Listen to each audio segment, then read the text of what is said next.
bienvenue sur Unique et Libre, le podcast dédié aux femmes hypersensibles qui osent montrer au monde leur lumière.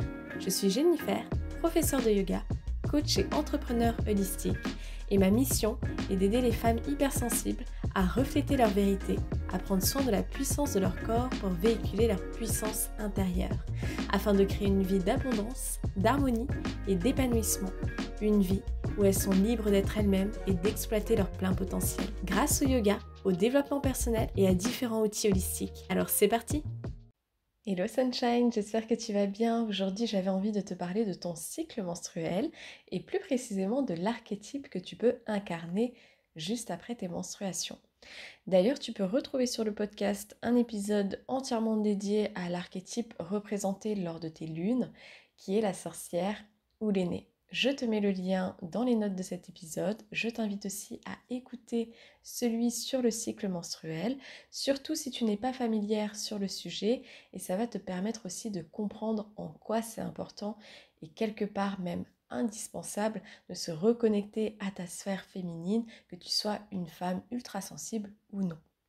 Ça te permettra aussi de mieux comprendre les différentes fluctuations de ton énergie tout le long de ton cycle et de mieux organiser ton quotidien afin de respecter ton énergie masculine et féminine qui interviennent tout le long, mais aussi le côté plus physiologique qui est ton système hormonal et nerveux. Donc aujourd'hui, on va parler de la phase de la jeune fille ou que l'on nomme aussi la Vierge. Donc sur le côté physiologique, on est dans la période préovulatoire. C'est la première phase de ton cycle. Elle commence généralement aux alentours du 7e jour et se poursuit jusqu'au 13e jour. Bien entendu, ça varie en fonction de la durée de ton cycle. Je répète qu'au début, il te faudra peut-être un petit temps pour observer à partir de quand chaque phase commence et termine. Et je rappelle que ça ne marche pas si tu es sous contraceptif. Il peut être aussi difficile à percevoir si tu es atteinte d'une maladie gynécologique ou d'un déséquilibre hormonal important, mais je te rassure qu'avec de la patience, des bonnes actions et des prises de notes sur ce que tu ressens, tu arriveras de plus en plus à détecter ces différentes phases. On a vu dans l'épisode dédié à la phase de la sorcière, lorsqu'on a ces lunes, on est dans la saison de l'hiver. La jeune fille nous sort petit à petit de ce cocon hivernal. L'augmentation constante du taux d'œstrogène stimule les niveaux de sérotonine dans notre cerveau, ce qui entraîne un accroissement de l'énergie et de l'enthousiasme pour. Tu peux te sentir à nouveau fraîche, nouvelle, jeune et pleine d'espoir, d'opportunités et de potentiel. Il faut dire que la symbolique des menstruations et de l'hiver est celle de la mort, l'obscurité, la fin d'un cycle. La phase de la jeune fille nous amène à renaître, un nouveau cycle commence. Tu peux être plus dynamique, active et rayonnante, mais attention, il ne faut pas s'épuiser pour autant dès que tu sors de tes menstruations. Ne pas être dans un rythme très soutenu, ça serait une erreur et tu risques de le ressentir avant tes menstruations et pendant, car tu en auras peut-être trop fait dès le début. Il vaut mieux y aller crescendo, ce qui n'est pas forcément facile, car on peut être pris par un élan d'idées, de créativité, car on nous invite à prendre un nouveau départ, d'être plus à l'écoute de nos désirs profonds, chuchotés par notre sage sorcière lors de nos menstruations. C'est le moment de repartir à zéro, de planter de nouvelles graines et de les voir pousser. Si tu aimes le tarot, moi c'est mon cas, tu sais que j'adore ça, on pourrait dire que la phase de la jeune fille, en quelques cartes, même si on pourrait en rajouter d'autres bien entendu, mais j'ai sélectionné 4 cartes des arcanes majeures qui, selon moi, définissent bien l'énergie rencontrée. La première, c'est le fou, ou le mât. Il est aventureux, jeune, spontané, rempli de potentiel, il a confiance en lui et en la vie, il saute dans le vide et dans l'inconnu, déterminé à découvrir le monde et à vivre de nouvelles expériences. Ensuite, j'ai choisi le magicien ou le battleur. Il a tout à disposition pour manifester ses rêves et ses désirs, pour les matérialiser et les rendre possibles. Dans cette énergie, les possibilités sont infinies. Il est motivé, concentré et confiant. Et le magicien est associé à la planète Mercure, la planète des compétences, de la logique et de l'intelligence. Son chiffre est le 1, le chiffre du commencement, Si tu aimes la mythologie grecque, la jeune fille, on pourrait dire que c'est Athéna, la déesse puissante, qui se définit elle-même. Elle est très intelligente, sensée, extravertie, qui a l'esprit pratique et logique. Ou à Artémis, vraiment présente à son corps, fière de lui, le poussant à ses limites. Après, j'ai choisi le chariot. Le chariot représente une leçon importante du développement personnel. La lucidité n'est possible qu'à travers l'action. Il est temps d'agir, de faire sa propre expérience, car c'est la meilleure façon de se découvrir et de découvrir le monde. C'est une énergie de progression. Tu tiens les rênes, tu contrôles à partir d'une énergie masculine saine et en alignement avec ta divinité. Tu avances confiante. Le passé est derrière toi, l'ancien cycle est définitivement clôturé. Tu regardes devant avec conviction, la direction est claire. Le chariot appelle à la détermination, au travail et à la confiance en soi encore. Enfin, pour finir, le soleil. Le soleil, c'est cette énergie de feu. Il faut dire que la phase de la jeune fille nous amène dans l'énergie du masculin sacré. L'action, la logique, la générosité, la responsabilité, le leader. Le soleil, c'est aussi la joie, la source de vie, l'enfant intérieur, l'optimiste. Dans les rayons du soleil, les limites sont posées, tu sais ce que tu veux et ce que tu ne veux pas. Et ça, c'est grâce à la phase de la sorcière avant tout. Je ne sais pas si tu as remarqué, mais lorsque tu as tes lunes, on est beaucoup plus tranché. Ce n'est pas de l'agacement comme on peut retrouver dans la phase de l'enchanteresse avant tes menstruations. Non, là c'est plutôt telle personne ou telle chose, ça dégage. En tout cas, ça te donne l'intention vraiment désirée, celle qui sait ce qui est bon pour toi et ton épanouissement. C'est aussi la puissance des menstruations. On sait profondément ce qui nous convient ou pas, quelle vie on veut mener, avec qui on veut partager son temps et son énergie, quel projet on veut débuter, continuer ou arrêter. Mais est-ce que tu vas écouter justement ce que ta sagesse intérieure te dit et oser passer à l'action, oser fermer des portes pour en rouvrir des nouvelles? Et la Vierge, si on est prêt à l'incarner entièrement, elle nous aide à le faire. C'est l'un de ses rôles. Elle nous renvoie à notre bien-être, à notre épanouissement, mais aussi à l'amusement, au plaisir.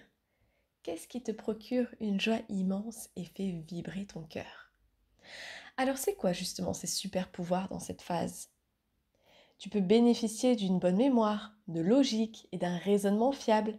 Cela t'aide à comprendre et à donner du sens à tes projets, à profiter d'une volonté, d'une détermination nécessaire pour concrétiser tes idées. Et en parlant d'idées, comme je l'ai mentionné avant, là tu es une génératrice d'idées. Alors garde bien ton calepin à côté de toi pour noter toutes tes idées, même les plus farfelues, parce que là ça foisonne. Tu bénéficies aussi d'une énergie physique et mentale plus longue, plus persévérante, afin de faire avancer les choses. Si tu devais faire une nuit blanche, c'est la phase idéale, sans en abuser bien évidemment. Vu que ton énergie physique augmente, tu es plus résistante à l'effort, tu as peut-être envie de te challenger, de te dépasser. C'est aussi le bon moment pour faire du sport plus intense, sortir de ta zone de confort, t'éclater avec tes amis, rencontrer de nouvelles personnes et tu peux peut-être commencer à observer aussi ta libido qui elle aussi augmente. Tu peux te sentir plus sexy, enjoué, tellement bien dans ton corps, sensuel. C'est le moment de vraiment exprimer ce que tu veux aussi sur le plan sexuel. Prends les devants sans honte ni culpabilité. Amuse-toi. Exprime la femme souveraine et initiatrice qui s'autorise pleinement à vivre sa sexualité. Car dans la période préovulatoire, tu es plus franche, sûre de toi et pleine d'entrain. Comme je l'ai dit, c'est une énergie yang, masculine. Mais attention, car comme tu le sais, on vit dans un monde de dualité.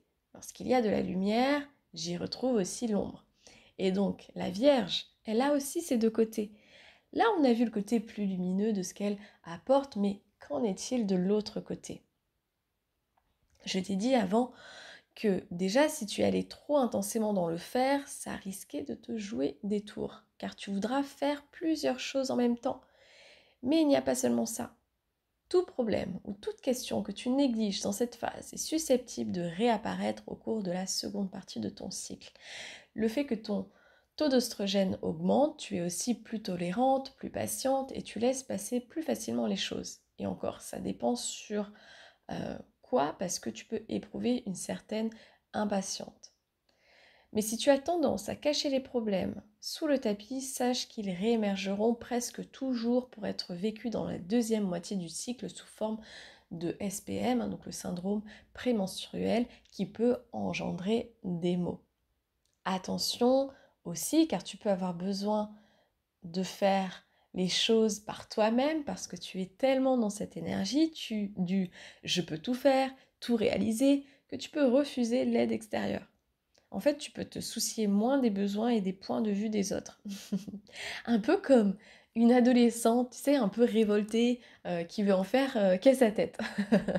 Parce que tu auras besoin de réussir quelque chose pour renforcer la confiance que tu te portes, ce qui peut peut-être quelque part ce qui peut être quelque part pas si dramatique, plutôt parce que dans cette phase, elle autorise à un peu de naïveté, de tâtonnement et d'erreur pendant que tu explores et expérimentes de nouvelles possibilités. En fait, c'est aussi un très bon moment pour essayer des choses et échouer parce que ça sera plus facile pour toi de t'en remettre dans cette phase que dans la seconde partie de ton cycle. Et je te rappelle que la confiance, elle se bâtit et c'est grâce à l'expérience et en acceptant que l'on peut échouer, mais réessayer aussi. Il peut également arriver que ton cerveau déborde tellement d'idées et que tu n'accordes pas suffisamment d'attention à l'une d'entre elles pour la faire aboutir, ou alors tu es tellement enthousiaste à propos d'une idée que tu la partages trop vite, alors que tu ne sais même pas au final si c'est vraiment ça que tu veux réaliser. Note-les, prends un peu de recul et ensuite choisis et commence. Parce que si tu n'exploites pas les capacités de la jeune fille, il y a de fortes chances que tu vis simplement en attente de ce potentiel, en pensant à toutes les choses que tu pourrais réaliser sans réellement accomplir quoi que ce soit. Voilà pour cet épisode, j'espère qu'il t'a plu et qu'il t'a permis de comprendre certaines choses et d'enrichir tes connaissances. N'hésite pas à me partager ton expérience lorsque tu es dans la phase de la jeune fille. Tu peux m'écrire directement par mail ou sur les réseaux. Et je t'invite à mettre 5 étoiles sur ta plateforme d'écoute préférée, à me laisser un commentaire ou à partager cet épisode autour de toi. Et si tu veux commencer à renouer avec ton corps, retrouver de la sérénité, de la douceur envers la femme merveilleuse et hypersensible que tu es, va vite télécharger ton guide offert, la morning routine de la femme hypersensible, que tu peux retrouver dans les notes de cet épisode ou directement sur mon site internet jenniferglaise.fr. Tous les liens sont dans la description. Merci de ton écoute, prends bien soin de toi, à très vite, ciao ciao.